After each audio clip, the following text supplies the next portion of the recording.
All right, we're recording. Okay, so welcome everybody to POCUS Rounds. Thank you for joining us despite the last minute cancellation and rescheduling. So I appreciate you guys for being here. We have Dr. Ahmed Zaki, one of our PGY for General Internal Medicine Fellows, presenting today. He had just completed his rotation with us at University Hospital for POCUS, and he has a series of cases he would like to present. I'll let you take it away, Ahmed. Alrighty, so pretty much what I kind of decided to talk about is I had a bunch of cases that I encountered throughout my rotation, and I decided, you know what, I'll just mash them together and we'll talk about kind of the POCUS evaluation of a patient on the ward with kind of a preference towards like shocky patients. So to get started, we'll just start with the first case. So this is a case that I actually went and I saw with Aaron. It was a 67-year-old male who was referred to the consult medicine service for MINS after an elective total hip replacement. His past medical history had a PE in 2020 and 2021, and it was thought to be attributed to a non-small cell lung cancer, and it was treated with radiation. He was on edoxaban for this, and this was held for surgery. He also has liver cirrhosis secondary to alcohol use. He's an active drinker, but hasn't had any episodes or presentations of decompensated liver disease. His pre-op blood work, kind of during pre-admission clinic, his hemoglobin was 137 and his troponin was 58. So this guy, he goes for a surgery, he has his hip replaced, and then right after the surgery, he was hypoxic, needing about 3 liters of oxygen. And post-op, throughout kind of the entire day, his pressure was sitting between the 80s and 60s or 70s and 50s. The residents had ordered for him to get 3 liters of IV fluids, which didn't improve his blood pressure. They drew some blood work. They found his lactate was 5.7 and his hemoglobin was 71. So there was concern that he might have an ongoing bleed at some points, So they decided to transfuse him with 1 unit of packed red cells. And then over the course of the day, his oxygenation progressively got worse. He went from 3 liters to a venti mask to a non-rebreather. And at that point, the orthopedic residents decided to do a chest x-ray. So this is the chest x-ray that was done. Over here, it looked like a pneumothorax. So the orthopedic surgery resident called thoracics. They came in and then they put a chest tube in. And then the following day, they did his troponins and they found that his troponin was 52. So they called the consult medicine service. When consult medicine service was on the phone with them, they told them, hey, his baseline troponin was 58 and now it's 52. It's unlikely that this guy has MINS, but his pressure is really low because on that morning it was 65/47 with a map of 53. So the consult medicine fellow told them, you know what, you should give them some more fluid, or the consult medicine service didn't tell them that, but the surgery resident had given them 1 liter of fluid in the morning. And then by the time we went to assess the patient, his heart rate was 84, pressure was still 84/51. His MAP was 62 and his O2 sat was 95% on non-rebreather. I was just walking by the consult medicine fellow when he got the consult. So then I decided, you know what, I'm just going to go scan the patient. When I went to actually scan him, I didn't have a structured approach for how to do a shock assessment. When I went to see him, what I had in mind was I'm just going to have a listen to I'm just going to scan his heart, his lungs, I'm going to look at his IVC. After that, I started reading about how you would approach a shock assessment, and then I came across this protocol. So this is a protocol called the RUSH protocol, which stands for Rapid Ultrasound for Shock and Hypertension, and uses an acronym called HIMAP, where H is essentially looking at the heart. And when you're scanning the heart, you're looking for 3 things. You're looking for LV, like LV function, you're looking for RV dysfunction, and then you're looking for a pericardial effusion or tamponade. The I is for the IVC, and for that you're looking for a normal plethoric IVC, and you're checking to see how it's collapsing. M is for Morrison's, kind of looking at Morrison's pouch. But what that actually includes is it actually includes the right upper quadrant, the left upper quadrant, and the suprapubic region. The A is for the aorta, where you scan the aorta for a AAA or a dissection. And then the P is for pulmonary, where ideally you look at the the lungs for a pneumothorax, a pleural effusion, or any kind of pulmonary edema. So I didn't know this protocol when I went to assess him, but this is something I learned after. So assuming that I was going through this protocol, the first thing that you'd want to look for is the heart. And this kind of labels the order for how you want to approach the scan. So the first view of the heart would be the parasternal long view, where you place the probe kind of second or third intercostal space, pointing towards the patient's right shoulder, and then you try to see what kind of image you get. This is the image that I obtained when I was doing the parasternal long axis view. So the image is a little bit off axis, but over here you can see the RV, you can see the left atrium, the left ventricle, there's the mitral valve, over here is the aortic valve, and then this is the left ventricular outflow tract.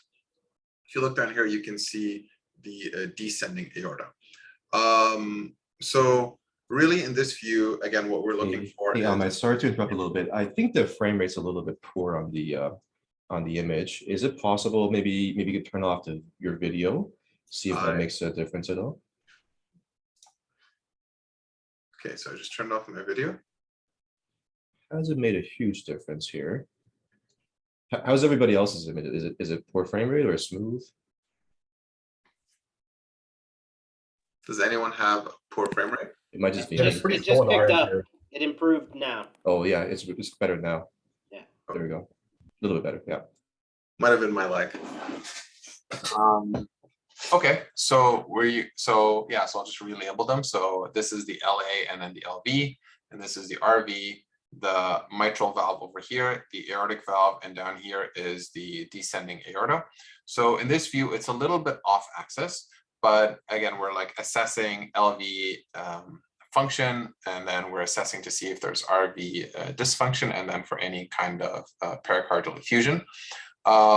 So normally when you're looking for a pericardial effusion, it would collect in front of the aorta between the aorta and the left ventricular free wall. So normally you would see it somewhere over here. You could argue that maybe there might be a trace effusion there, but nothing too significant. Another thing that you want to look for is you want to see if the RV is dilated. So you kind of look at the RV size. Here it looks maybe a little bit big, but then again, this is a bit of an off-axis view. So it's possible that it might just look that way just because of the axis. And then the last thing that you want to look for is you want to look at the LV function. There's a couple of ways to estimate this just by looking at the image. Two ways that I use for my kind of visual assessment is I kind of just look at I just imagine like a point in the middle of the LV, and you'll look at how well the septal wall and the free wall is moving in towards that center. Here it looks like it's moving okay, maybe a little bit reduced, but again, it's a bit off axis. And then another thing that you could look at is you can see how close the mitral valve moves towards the septal wall. Ideally, you would want to see it get very close to or touch it. In this case, it doesn't look like it's reaching it, but again, maybe not the best view. Over here, this is actually I'll close some of my apps. Hopefully it will help with the frame rate. It's pretty good right now, Ahmed. Oh, okay. Over here, this is a normal view of a normal parasternal long axis view. So you can see here, the image is a bit more horizontal. Again, LA, LV, there's the mitral valve. The left ventricular outflow tract goes here with the aortic valves, and then you can see the RV over here. Down here is the descending aorta, and then because this is a normal image, you don't see any pericardial effusion. If you compare this image with what we saw on the previous image, if I were to place my pointer right here, you can see that the septal and the free wall are both moving in quite nicely, and you can see the mitral valve, it's getting pretty close to or almost touching the septal wall. So that was the parasternal long axis view. Now, the next thing that you'd want to look at is you want to look at the parasternal short axis view, where basically once you have the long axis view, you just rotate the probe 90 degrees. and then you have it pointing towards the patient's left shoulder. In this view, actually, you'll get different cuts of the heart depending on how you tilt the probe. If you tilt the probe pointing so that it's pointing more towards the patient's head, you will get an aortic valve level view. And then as you start to tilt the probe downwards to the patient, you'll end up with a mitral valve. You'll end up with a mitral valve level, and then at some point the papillary muscle level. And if you go even further, you see the apex level of the heart. And Zaki, before you switch to the next slide, can you go back to that? Yes. Anyone who's ever holding the ultrasound probe like that should get immediate feedback to say Automatic failure of the rotation. that is a very poor way to hold a probe. So that's the first thing that I saw. Yes, I agree with that. All right, so now we'll kind of go through some of these views. So this is the aortic level view, where you can see the labels there. There's the left atrium, the right atrium, the tricuspid valve over here, and the RV and the pulmonic valve appears around here. And here you can see a nice tricuspid aortic valve. In this view, people liken how the aortic valve looks like to the Mercedes-Benz emblem. And then if you tilt a little bit downwards, you end up with the mitral, you end up at the mitral valve level. Here you can see a nice circular LV with a bit of a semilunar shaped RV, and then you can see the mitral valve in the LV. And people usually liken how this looks to a fish's mouth opening and closing. And if you tilt your probe even further, you end up at the papillary muscle view, where again you see a nice circular LV. You can see the papillary muscles on either side, and then the semilunar RV. In this view, you can also, this is a really good view to assess for kind of regional wall motion abnormalities. So normally what I do is I'll just place my finger in the center of the screen, or in this case, the laser button. And you can see all the walls of the heart are kind of of the left ventricle, I should say, are moving in nice and consistently. So here, obviously, there are no regional wall motion abnormalities. Okay, so now going back to the patient. So in him, when I turn the probe to look at the parasternal short axis, this is the view that I saw. So here you see, you can so this level, it's somewhere in between the mitral valve level and the papillary muscle level. This side is a little bit closer to the papillary muscle level. In this image, you see you no longer have a nice round shaped LV, and instead what you see is the interventricular septal wall. It's kind of moving in and compressing the LV cavity. And when we actually slowed this down, you would be able to appreciate the compression of the LV cavity during both systole as well as diastole. This is obviously concerning for RV pressure and volume overload. So as soon as we saw this view, we basically stopped the patient's IV fluids. We let the CCOT fellow know who had been called about this finding, and then they ordered a stat CTPE to assess for a pulmonary embolism. And they also ordered a dose of therapeutic fragment. If you look closely over here, you might be able to appreciate a little bit of the pericardial effusion that I touched on earlier, but again, it doesn't look too significant over here.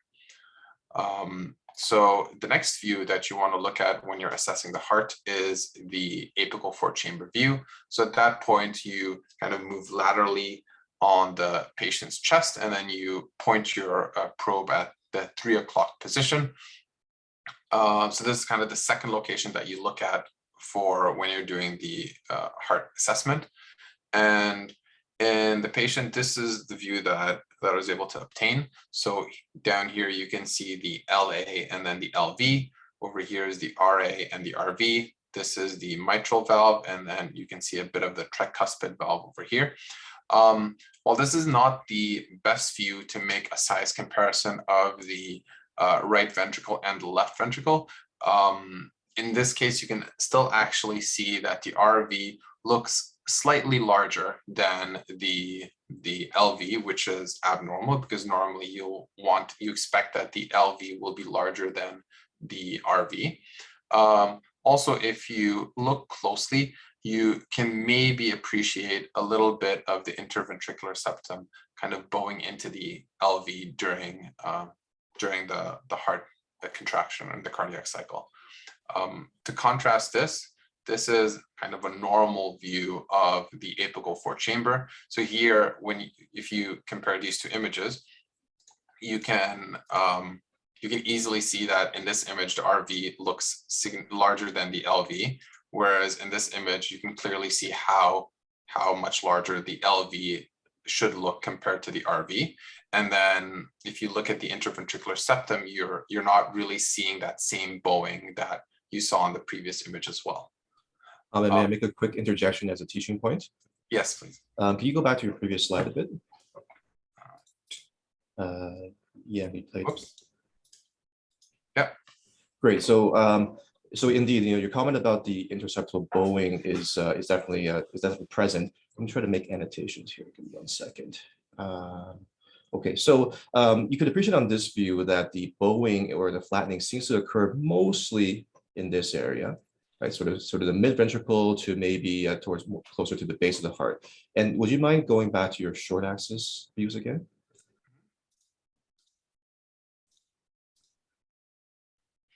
Yeah, and I think when you commented on these two views, you mentioned the one on the left is somewhere in between the mitral valve and the in the mid ventricle, and then the one on the right is more of the mid ventricle.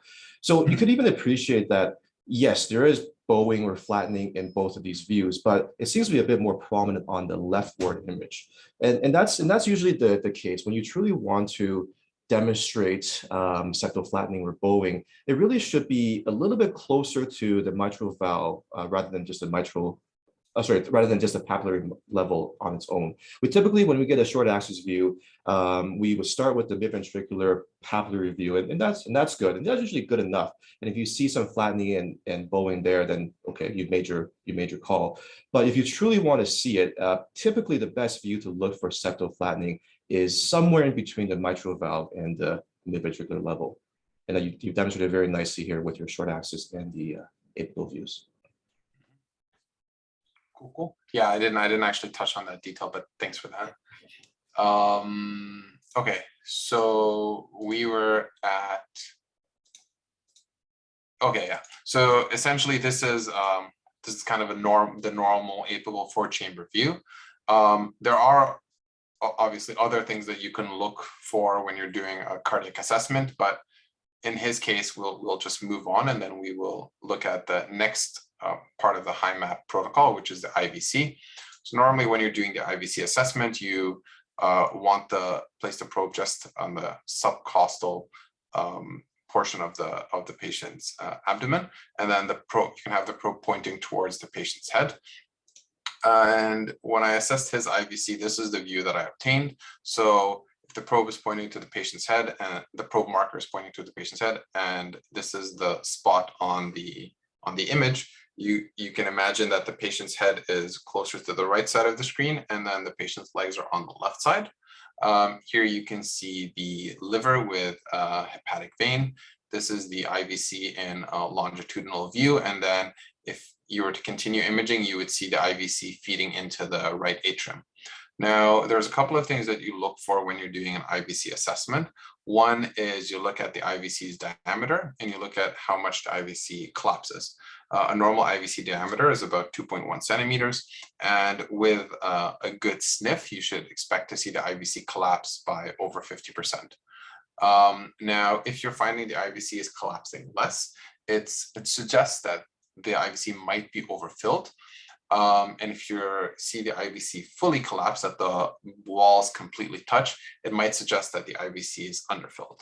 That being said, the IVC on its own shouldn't be used to kind of determine the patient's volume status or fluid state, just because there's many things that can affect how the IVC looks. So usually the approach that I take is I just use the IVC as another information point along with the rest of the clinical and the sonographic assessment. Now, in this case, if you can use kind of these markings on the side. Each one is about 1 centimeter. If you use them to estimate how large the IVC is, it seems that it could go from like 10 to maybe 12.5. So this gives the IVC a rough estimate of about 2.5 centimeters, which was how large it was when I actually measured it. And then you can see when the patient does his big sniff towards the end of the clip, so kind of right here, it collapses a little bit, but when I measure how much collapsed, the size with the inspiration, it was about 1.9 centimeters. So it was less than a 50% collapse, which suggests that the IVC is overfilled. And then the next part of the assessment of this Rush HiMAP assessment is the Morrison's assessment, where you look at the right upper quadrant, the left upper quadrant, and the suprapubic region. At this point, the patient was already going to his CT scan, and I didn't know about these assessments, so I didn't do it. After that, you can assess the patient's aorta, where you're looking for dissections, aneurysms, or ruptures. I generally feel that the Morrison's and the aortic assessment are probably less relevant for an internal medicine like inpatient ward, and they're probably used more frequently in the ER as well as in critical care. But worth noting that they would be included in the Rush assessment for shock. Next thing to look for is the P or pulmonary, which is the final part of the Rush assessment. Here you can see they have the markers on each side of the patient's chest and only at the front. And that's because initially when they made this protocol, it was the P was for a pneumothorax, and it was to assess a patient who is supine because the air would travel to the top of their chest. And then the idea was you would start at the lung apices, and then you would, or at the kind of the anterior chest wall, and then you would slowly slide the probe down to look for an area of absent lung sliding. For the purposes of an internal medicine ward patient, it makes more sense to do a full lung scan, including the sides and then the back, just to also make sure that we're not missing any pulmonary edema or pleural effusions. So in this case, I accidentally labeled this as R1, but this was the left side. When you're doing a lung assessment, what you're looking for is you actually look for a couple of things. In the lung assessment, the probe marker points towards the patient's head, which is over here on the left side. So you can imagine his head is down here, is over here, and then his legs are on this side. And here, when you're actually looking at the lungs, you can see there's some subcutaneous tissue close to the probe, and then there's a bright line over here, and this is actually the pleural line. When you look at it, it looks like shimmering, or people say ants marching in a line. And what this actually is that's the visceral and the parietal pleura sliding across each other as the patient is breathing. You can also see kind of close to the end of the clip, a bit of an A line appears here at the bottom, which is a sign of normal lung. And this was on the patient's left side. On the patient's right side, I didn't get a good image, but when he went to the ICU, this is the images that they got from his right lung. So you can see, compared to the previous image, here is subcutaneous tissue, here's the pleural line, which is nice and bright, but you really can't appreciate a lot of the lung shimmering that you could see on the left side. And what they mentioned was over here, if you see a point of where there's no lung sliding, and then another point where you do see this nice shimmering, that's actually something that that people call a lung point. And usually when you see that, it's diagnostic of a pneumothorax. Now, in this case, we actually already knew that the patient had a pneumothorax, and at this point, he already had the chest tube in place, but I just thought it was a nice thing to kind of include again in these images.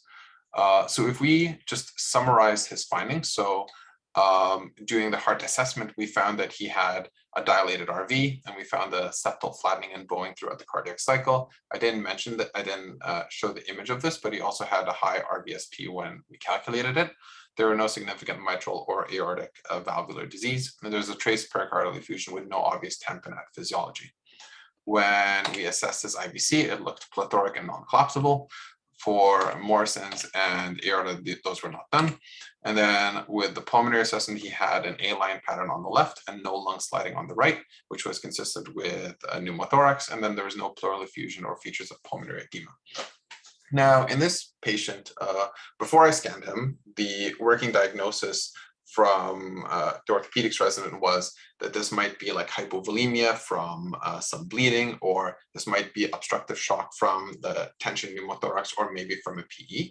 And essentially within 10 minutes of scanning this patient, we had spoken with the CCOT fellow, told them what our findings were, that he had signs of RV pressure and volume overload. We stopped his fluids, we empirically anticoagulated him, and then he got sent to the ICU where he had a CTPE study, which was positive. He was then brought down to the ICU where he was started on pressors and diuresed, and then he was also eventually thrombolized. And this was a case where I felt that just being able to do this quick POCUS assessment added a lot of information to the patient and kind of helped get the patient the appropriate care that he needed, and helped with us kind of making our management decisions for the patient. Now, what I'll do now is I'll just talk about the different shock types and POCUS findings that you would expect to see in different types of shock. So with the different shock types you have the hypovolemic shock, cardiogenic, distributive, and obstructive. In hypovolemic shock, often what you'd expect to see is a hyperdynamic heart with a low cardiac output. So the heart is beating well, but just the cardiac output is low because there just isn't enough fluid in the tank. Often you'll see a flat and a collapsing IVC. And if you're doing the Morrison's or aortic part of the assessment, you might also be able, as well as the lungs, you might be able to see a source of bleeding somewhere, or like free fluid in the abdomen or in the chest. For an assessment for cardiogenic shock, oftentimes you have your ECG to see the heart rate and what rhythm they're in. And then using the POCUS assessment, you can measure their cardiac output, and you can get an estimate of what their EF is just by looking at it. And then using kind of color modalities, you can also assess them for any valvular abnormalities. In terms of distributive shock, often what you would expect to see is a hyperdynamic heart, so a heart that's beating well, and the cardiac output being up. So this is in contrast to in the hypovolemia, where you would see a low cardiac output. Usually the POCUS assessment for distributive shock is less good, I would say, because if a patient had late sepsis, sometimes what they can also end up is they can end up with a low cardiac output anyway. So this is just kind of something to keep in mind when doing the assessment. And then for obstructive shock, just with a quick POCUS assessment, you can assess someone for tamponade, you can check for a tension pneumothorax with lung sliding, or you can kind of help figure out if they might have a P if you're seeing obvious signs of right heart strain or dilated RV, or if you just do a DVT assessment, you might find a DVT there, and then that can help point towards a P as well. This is a table I found where that helps to compare the different types of shock and what you would find. So here they kind of use the pump tank pipes way of splitting things up. So again, in like the hypovolemic shock, you see like a hyperdynamic heart, the small and collapsing IVC, and then maybe if you assess the aorta, you can find like a ruptured aneurysm or a dissection. And then in cardiogenic shock, you see the poor contractility where the heart just isn't beating well. IVC isn't really collapsing. Oftentimes you'll find, you'll have lung findings as well, like B lines or effusions. And then if you were to do a blood vessel assessment, things would be normal. In distributive shock, so again, like in early, you can see a hyperdynamic heart, and late, you can see there might be poor contractility. And then the IVC can, I guess, depend on how much fluid they have. And then for pleural or peritoneal fluid would really depend on whether or not, like what the cause of their distributive shock is. And then obstructive shock, I find that this is like a POCUS assessment can be very helpful, because in obstructive shock, often you'll get a large and a non-collapsing IVC. So if you were to check someone's heart and IVC, and you find that you're really not seeing a lot of like RV dilation, or you're not seeing tamponade, and then they have a flat and collapsing IVC, that really helps you rule out an obstructive shock or an obstructive shock as an etiology for why the patient is not doing well. Okay, so now we'll move on to next case. So this lady was a 71-year-old woman who presented from a long-term care with some decreased LOC. She was wheelchair bound at her baseline, and because of this also had like baseline leg edema. She was on metformin as well. And then initially when her blood work was drawn, her pH was normal, but her lactate was 5. The ER doctor had given her 3 liters of IV fluid and then repeated her lactate. And by the time I got the consult, the lactate came back at 5.2. So at this point, I was kind of wondering, is this elevated lactate, is this like a type 1 lactic acidosis from shock, or could this potentially be a type 2 lactic acidosis from metformin? I was wondering, because of her LOC, she couldn't really tell me if her legs appeared more swollen or not. And I wasn't sure if maybe she had some like undiagnosed right-sided heart disease, or maybe there was like an obstructive shock going on that I didn't know about. So I went to scan her heart. Again, if we are going through the rush approach, so you're looking at the parasternal long axis over here. And again, what we're looking for is kind of LV function, RV dysfunction, and then any kind of pericardial effusion or tamponade. So looking at this over here, there's the LA and then the LV. This is a little bit of the LVOT, and up here is the RV. Down here is the descending aorta, and then with pericardial effusions, you will often see them between the aorta and the LV free wall. So over here, there's no pericardial effusion. And then if you just kind of place if I place the marker right in the center of the LV, it looks like the LV is contracting well. You can see the wall, the septal and the free wall moving in quite nicely. The mitral valve, you can't really see it reach the septal wall fully, but again, I'm also quite low on the chest and the angle isn't the greatest. The RV maybe looks a little bit big here, but it could also be just a function of where I am on the chest wall.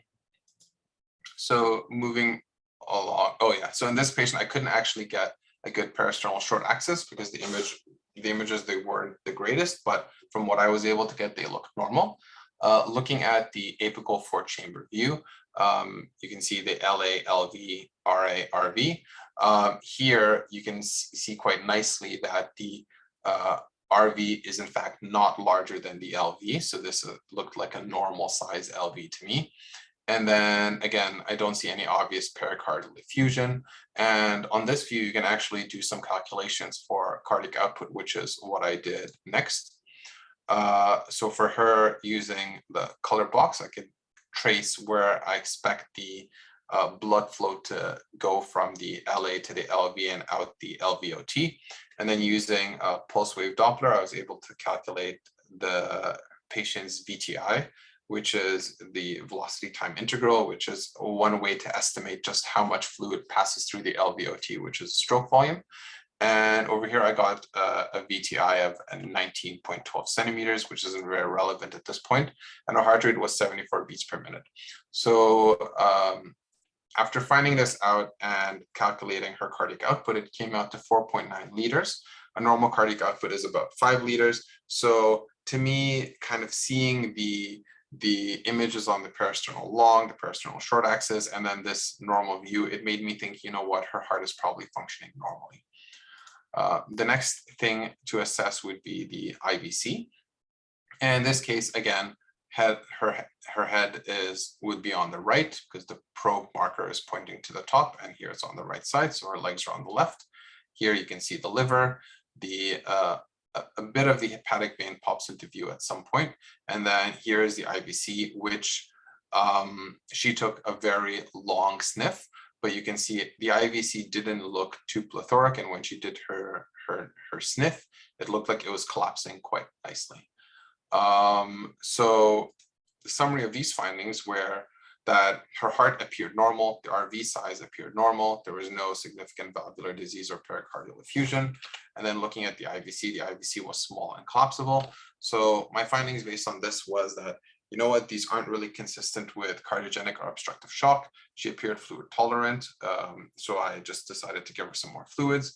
The other thing is maybe an abdominal process was probably causing her lactate to be up. So I did a very thorough abdominal exam, and I didn't think that that was likely. So I felt that in this case, the lactate was likely secondary to medications, and by the next day, this had normalized. So this was a nice case for me just to really appreciate the benefits of using this POCUS assessment, because I was finishing my ER shift, and then I wasn't sure if the overnight senior would be comfortable kind of teasing out the reason why her lactate was up, and I didn't want to hand over an unstable patient. But this caused me to become very reassured that, you know what, this is likely secondary to her medications. So I was able to sleep well at night after that. The third case, it was a 30-year-old guy who presented to the hospital with hypertension. So this is a guy who had end-stage renal disease and was on dialysis. He had heart failure with a reduced EF, and he previously had pericarditis with a residual pericardial effusion. So my question when I was assessing this patient is this low blood pressure due to CHF and fluid overload, or was it due to tamponade because he was too dry? So again, went to assess his heart, and started off with the parasternal long axis view.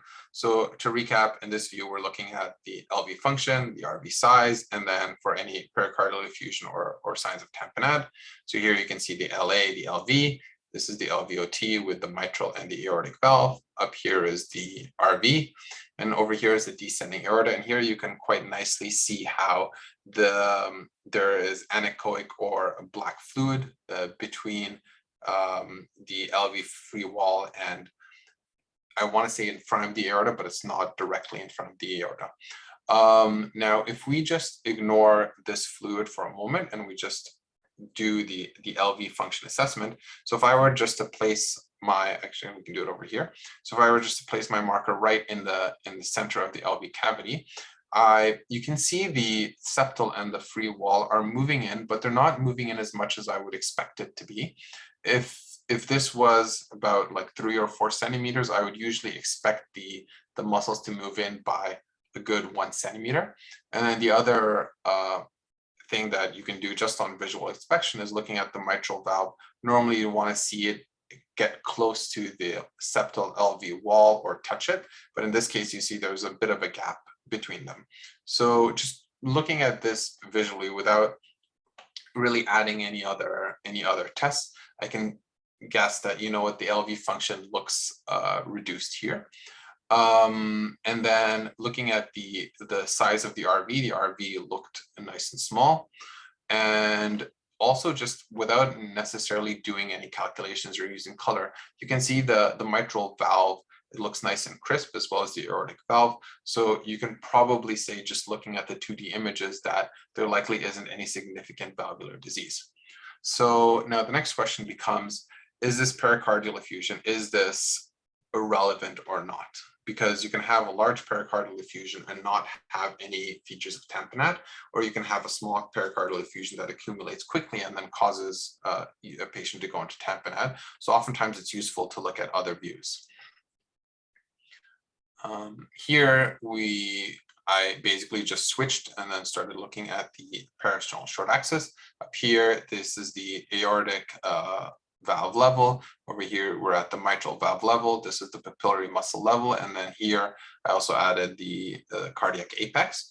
So really, I often consider the papillary muscle level kind of your home base. You see a nice circular LV. If you place the marker in the middle, you can see the walls of the LV are moving in quite nicely. Again, they're not moving in as much as I would expect them to, but you don't see any obvious regional wall motion abnormalities.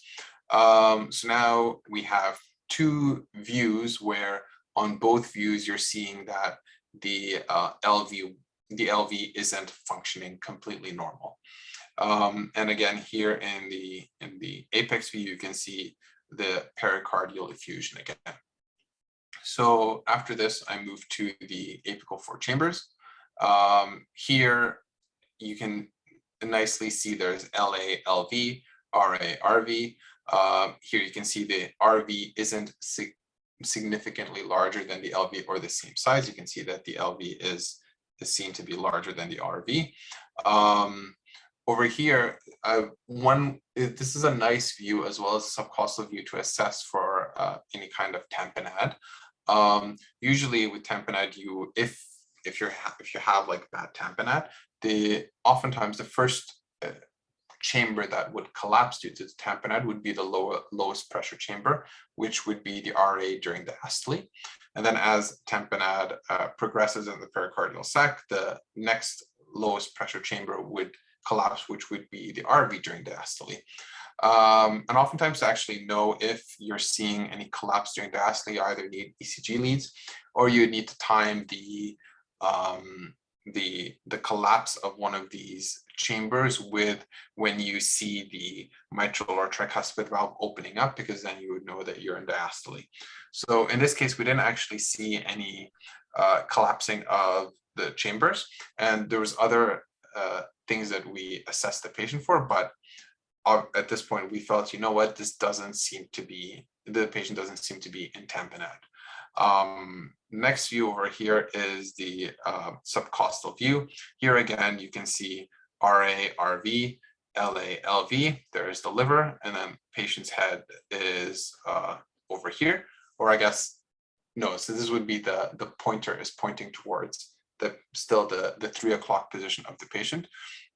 Over here, if you can still appreciate the pericardial effusion, and you can see that when the RA comes into view, it doesn't really look like it's collapsing, and you see a moment where kind of the tricuspid valves opens up.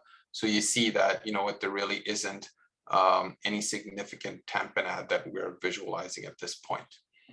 And then the next view that you want to look at is the IVC again. So in this case, yeah, so patient's head is on the right, legs are on the left, there is the liver. You see the IVC in a longitudinal view, and over here there's hepatic vein. And here you can see how it drains into the RA. In this case, when we actually measured the diameter of the IVC during expiration, it was 2.04 centimeters, which was normal. And then during inspiration, it decreased to 1.56 centimeters, which was a nice decrease, but less than 50%, which may suggest that it might be a bit overfilled. But then again, the actual size was not too bad. So when we put all these findings together, we would have, from the heart perspective, we have a decreased LV function, the RV size appeared normal, there wasn't any significant valvular disease, and then there was a moderate pericardial effusion with no features of tamponade that we could appreciate. And then when you look at the IVC was small, but not really collapsible. When we summarized our findings, we felt that this was consistent with fluid overload, and then we would recommend kind of ongoing fluid removal via dialysis for him instead of the other situation where the patient was in tamponade and you would want to add more fluids to him. Let me look at the time. Okay. There's one more quick case that I can go through, or we can skip it and do questions. Does anyone have a preference? Okay. I will go through the case. So this is actually a case that Dr. Leung sent me. This is a 67-year-old woman who was post-op day 2 after revision of her left knee replacement due to a prosthetic knee infection. She had a previous history of coronary artery disease. She had previous DVTs and was on warfarin, which was held, and she also had asthma. So for her, she was hypotensive post-operatively and received 4.5 liters of IV fluids. Despite that, these were her vitals, and you can see doesn't really have a fever, but her blood pressure is still quite low, and now she's also on oxygen. And cultures taken from the OR from her knee were growing Staph aureus. So here the question was, could this be a PE versus sepsis, or is she bleeding? Less likely with a knee replacement, or could she have some heart failure from coronary artery disease, which is causing hypotension?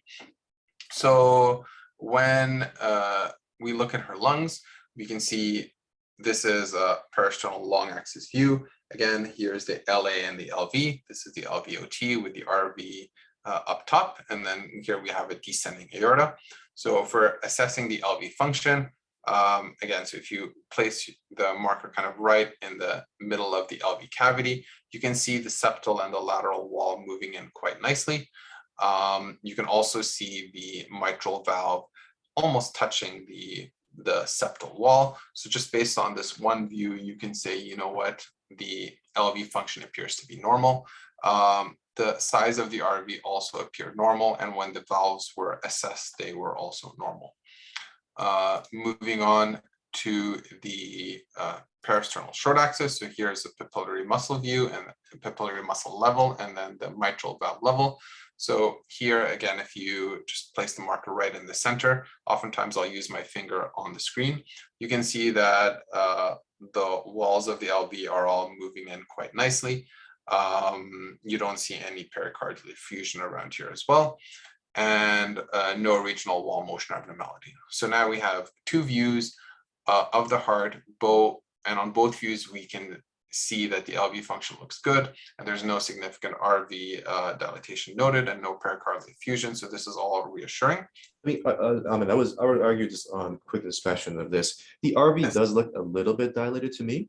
It's a bit, I think there's a bit of off-axis imaging, so I can't be sure exactly, but I would argue that the RV looks approximately the same size as the LV. So not definitive, but I would still have some hypothesis that, oh, maybe RV is dilated and there might be some RV dysfunction associated. Okay, yeah. Now that you say that, I agree. I think maybe I was just more influenced by the next images where it looked normal. But yeah, I agree. Like if maybe you look at it again, it does actually look larger than what I would expect it to be. But yeah, so if I move on over here, you can nicely see that the RV still looks smaller than the LV in this image. Although I agree, maybe it does look a little bit larger than expected. In this case, instead of a 4-chamber, it's more of an apical 5-chamber view. And over here, when you toss color over kind of that area of the heart, you can see nice blood flow from the LA through the mitral valve into the LV, and then where you would expect it to go out in the LVOT. So now using kind of pulse wave Doppler, you can use that to estimate the patient's VTI, which in this case came out to be 26 centimeters. And then when you calculate the stroke volume, it comes out to almost 90 milliliters per beat. And then finding the patient's heart rate, which was 78, you can calculate the cardiac output as 6.9 liters per minute. And what I mentioned earlier, our normal cardiac output is about 5 liters per minute. So this is an above normal cardiac output. And then looking at the patient's IVC here, again, so liver, patient's head, patient's legs, there you can see a bit of the patient's IVC draining into the RA. When you measure it, the IVC was about 2.04 centimeters. The patient does take a bit of a breath. You can see that the IVC does collapse a little bit, maybe not a full 50% collapse, but it does look like it does collapse a bit.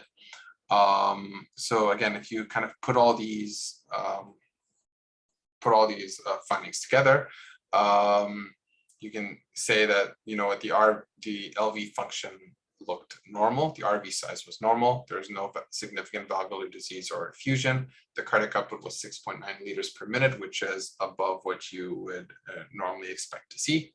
The IVC was small. Here I wrote small and non-collapsible, just because it didn't seem that it was collapsing too much.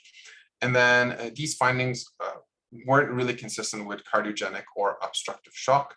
And then the normal or to high cardiac output points away from hypovolemic shock. Probably she's someone who was fluid replete by all the IV fluids that she received. So the findings are most in keeping with a distributive shock, likely from the infected knee. And then the recommendation at this point was to start pressors. So that was pretty much the summary of this case. A couple of things I wanted to mention. So here, at the beginning, I really talked about this the Rush HiMAP protocol, but I just want to mention that there's actually a lot of other different protocols that can be used to do a shock assessment. This was the nicest paper that I found that actually listed out the different protocols and what they look at, and this paper was published in 2012. So pretty much every single shock protocol, like every single one, assesses the heart. Most of them look at the IVC, and then different protocols will look at at different things. And the reason why I picked the Rush HiMAP protocol is because I felt it looked at, it was a good comprehensive scan, and then there's always the option to expand upon it, which showed the table where you also look at like DVTs and things like that. So I just wanted to mention that there's other protocols out there. And basically to conclude, so we basically introduced this Rush HiMAP protocol for a patient in shock, reviewed some cardiac anatomy, and then we discussed the different types of shock and how they appear on POCUS imaging, and then we went over some POCUS cases.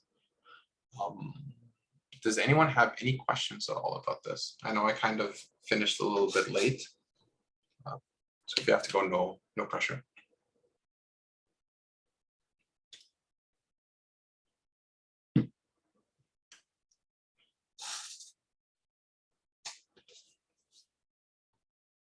We're just about time as well, but if there are no further questions, maybe I'll just make a quick comment about the RV. Ahmed, do you mind going back to the RV failure case that you had? I can't remember which one that was, 1 or 2, I think. This one? Yeah. So I think, was this the one with the pneumothorax as well? Yes. Okay, good. So the way I think about RV failure is that there are 3 main mechanisms that can cause an RV failure syndrome, because RV failure is really just the clinical syndrome of congestion and maybe shock as a result of it. The 3 mechanisms are, number 1, as you mentioned, pressure overload, number 2, volume overload, or even number 3, sort of intrinsic RV failure. So for example, an RV infarct would be under that category. And RV failure is one of those things not well taught in med school or even residency, and not often seen or potentially even often under-recognized. And I'm sure, throughout training, even myself, I had heard about RV failure, and the trick for RV failure is to first ensure there is excellent CVP or excellent volume repletion.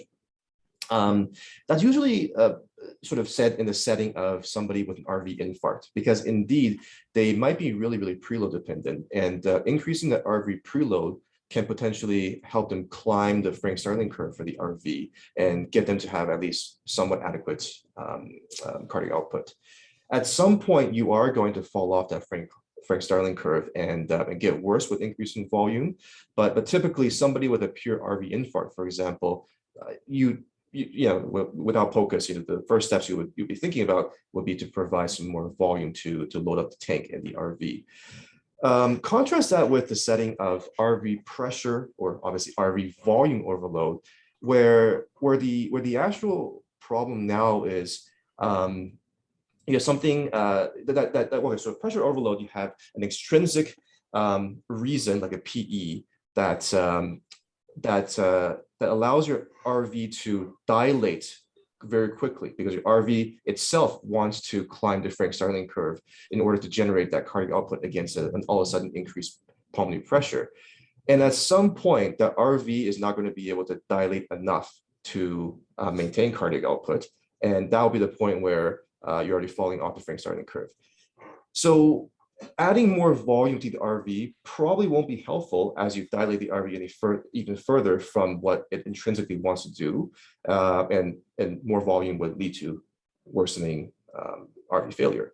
And I think without needing said, RV volume overload from, let's say, for example, iatrogenic causes in this case, or let's say somebody has severe TR and there's a progressive RV volume overload from that, it's pretty obvious that giving more volume for that would be not so helpful either. So it was very nice, the way you demonstrated here that there's clear RV pressure or volume overload with a dilated RV already. So more fluids in this case would make things worse for sure. Yeah, there was this other patient that I had scanned that had a PE and was already like just at the cusp of the like, yeah, his RV was already dilated from the PE that he had, and he was just at the cusp of that where he was still maintaining his pressure. But I wanted to include it, but then I felt we would run out of time. But yeah, I agree with you. Not well thought until now, for me at least. We're just about time now. Are there any other comments from the audience or questions? Okay, I guess with that, thank you, Ahmed. Thank you for the excellent presentation. And thank you everyone for coming. All right. Thanks, everyone.